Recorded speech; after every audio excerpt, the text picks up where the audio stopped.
The night Effia was born into the musky heat of Fantiland, a fire raged through the woods just outside her father's compound. It moved quickly, tearing a path for days. It lived off the air. It slept in caves and hid in trees. It burned up and through, unconcerned with what wreckage it left behind, until it reached an Ashanti village. There it disappeared, becoming one with the night. Effia's father, Kobi Otra, left his first wife Baba with a new baby so that he might survey the damage to his yams, that most precious crop known far and wide to sustain families. Kobi had lost 7 yams, and he felt each loss as a blow to his own family. He knew then that the memory of the fire that burned, then fled, would haunt him, his children, and his children's children for as long as the line continued. When he came back into Baba's hut to find Effia, the child of the night's fire, shrieking into the air, he looked at his wife and said, "We will never again speak of what happened today." The villagers began to say that the baby was born of the fire, that this was the reason Baba had no milk. Effia was nursed by Kobi's second wife, who had just given birth to a son 3 months before. Effia would not latch on, and when she did, her sharp gums would tear at the flesh around the woman's nipples until she became afraid to feed the baby.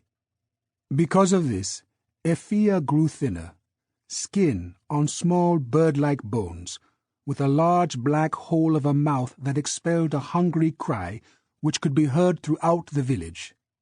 Even on the days Baba did her best to smother it, covering the baby's lips with the rough palm of her left hand.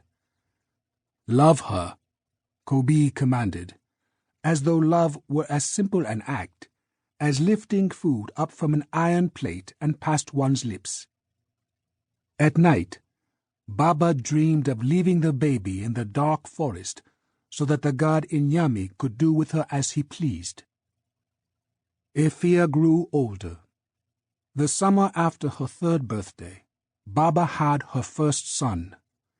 The boy's name was Fifi, and he was so fat that sometimes when Baba wasn't looking, Effia would roll him along the ground like a ball. The first day that Baba let Effia hold him, she accidentally dropped him. The baby bounced on his buttocks, landed on his stomach, and looked up at everyone in the room, confused as to whether or not he should cry. He decided against it, but Baba, who had been stirring banku, lifted her stirring stick and beat Effia across her bare back. Each time the stick lifted off the girl's body, it would leave behind hot sticky pieces of banku that burned into her flesh. By the time Baba had finished, Effia was covered with sores, screaming and crying. From the floor, rolling this way and that on his belly, Fifi looked at Effia with his saucer eyes, but made no noise.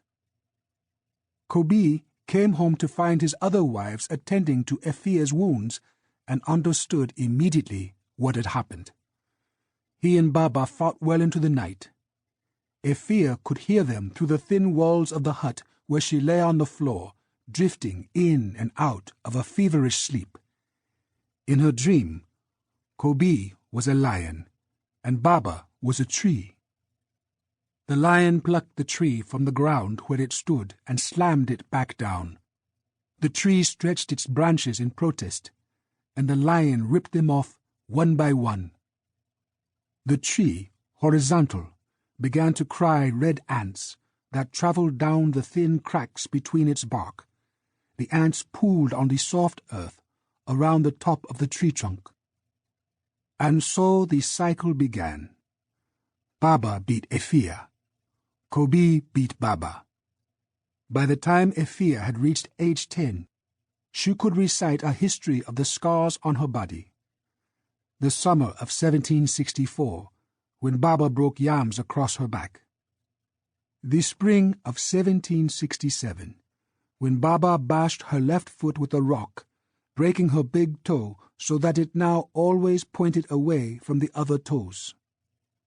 For each scar on Effia's body, there was a companion scar on Baba's. But that didn't stop mother from beating daughter, father from beating mother. Matters were only made worse by Effia's blossoming beauty. When she was 12, her breasts arrived, 2 lumps that sprung from her chest as soft as mango flesh. The men of the village knew that first blood would soon follow, and they waited for the chance to ask Baba and Kobi for her hand. The gifts started. One man tapped palm wine better than anyone else in the village, but another's fishing nets were never empty. Kobi's family feasted off Effia's burgeoning womanhood.